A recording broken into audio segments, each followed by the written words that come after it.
tuliko yllätyksiä itsellesi vai tuntuuko koiran On tullut yllätyksiä. Minä oletin, että se olisi ollut innoissaan kaikesta vaan menossa. Se ei lähtenyt tarkoittaa matkaa.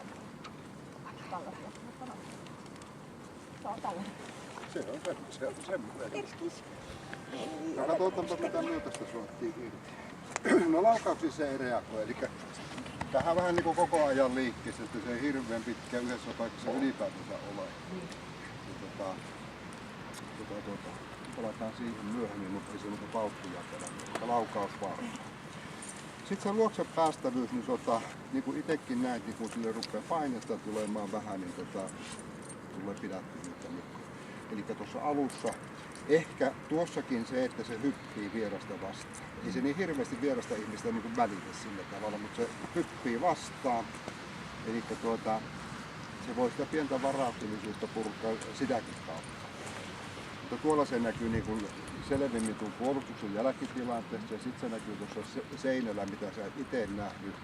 Niin siinä kanssa se oli hyvin semmoisessa epävarmassa tilassa, että mitä hän tekee.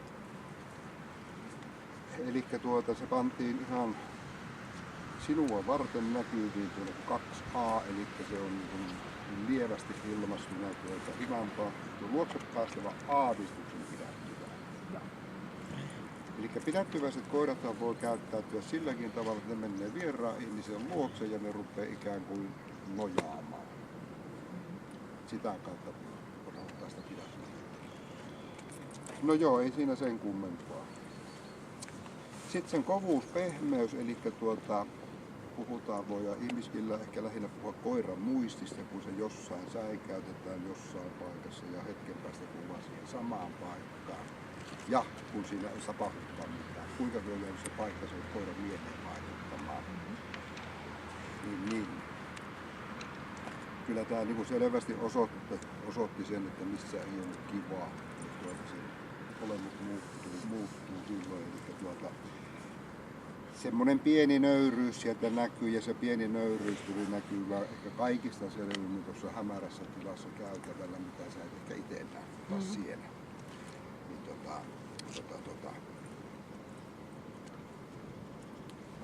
Se pikkusen siellä liikuttiin ja vähän tuli niinku ylimääräistä ääntä siellä, niin se pakitti siihen ensimmäiseen lähtöhuoneeseen ja sen jälkeen jouduttiin sitten pikkusen antamaan ääniapuja.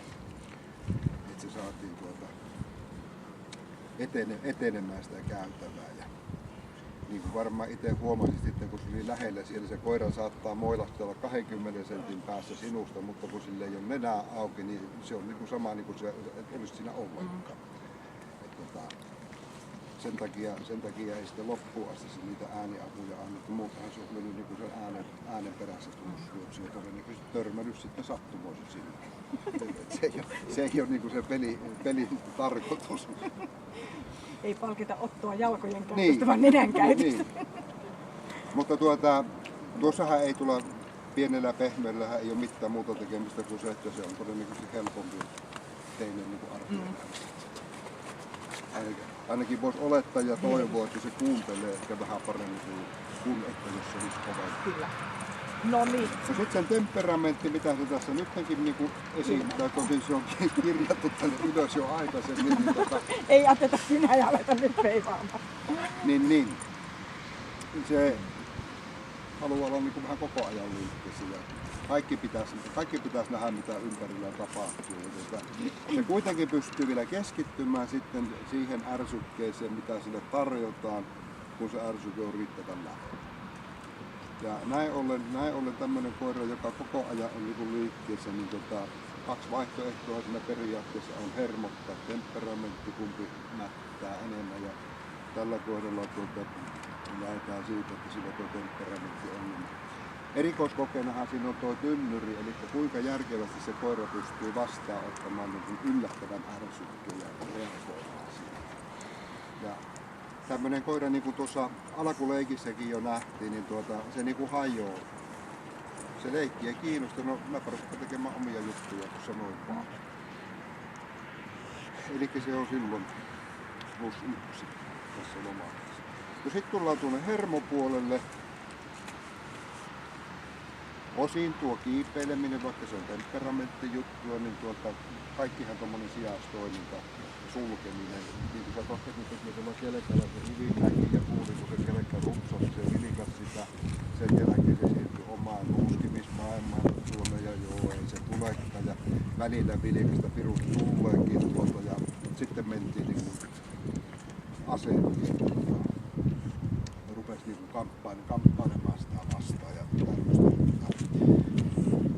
semmoista pientä henkistä kuormaa se kerää. Ja sekin näkyy tuossa puolustuksen jälkitilanteessa hyvin, että oli pikkusen vaikea niin kuin palauttaa sitä luottamusta siihen hyökkääjään. Jäi niin kuin mieleen tuottamaan. Elikkä +1, hieman rauhaton. Vähän henkistä kuormaa. Fyysistä rasitustahan tässä ei koiralle oikeasti.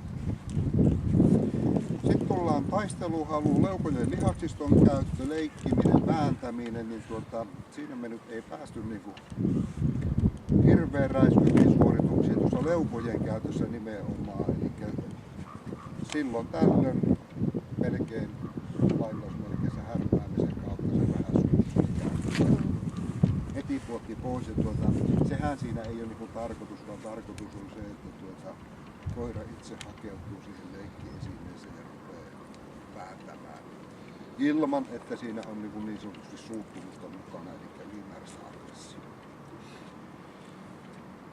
Ja tuo leukojen käytön osalta se olisi ollut pientä.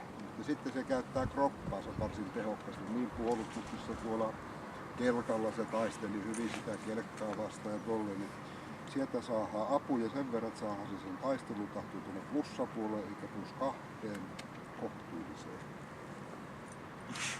Sitten tullaan puolustushaluun, halua me haetaan ja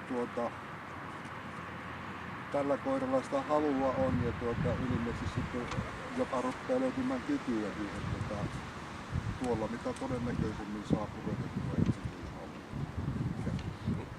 Eli siinä se sen verran reipasta käyttäytymistä osoitti ja sitten vielä mielellään pikkusen jää päälle se, että sama näkyy tuossa seinällä sen tilanteen jälkeen, että se on hyvin semmoisessa epävakaassa henkisessä tilassa, että tuotako tuota ei, että se ei tee mulle enää mitään,